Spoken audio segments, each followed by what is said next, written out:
Hello everyone! Welcome back to another tutorial. Today we're going to learn how to create a shortcut on Snapchat. Shortcuts make it super easy to send snaps to a specific group of friends quickly with just one tap. Let's dive right into the process. First, open Snapchat on your device and take a snap as you normally would. Don't worry about what the snap is.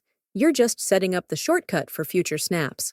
Once you've taken your snap, tap on the Send to button located at the bottom right of the screen. This will open a list of your friends. Now, look for the Create Shortcut option at the top of the screen. It's usually represented by a plus icon. Tap on that icon. In the next window, you'll see a list of your friends. Select the friends you want to add to this shortcut. Once you've chosen them, you can give your shortcut a name and even assign an emoji to represent it. After you've set everything up, tap Create or Save at the bottom of the screen.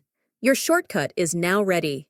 The next time you want to send a snap to this group, you can simply tap on the shortcut at the top of your friends list, and the snap will be sent to everyone in that group with just one tap.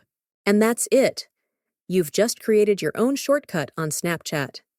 If you found this guide helpful, be sure to give it a thumbs up, subscribe for more Snapchat tips, and don't forget to hit that notification bell so you never miss an update. Thanks for watching, and I'll see you in the next video.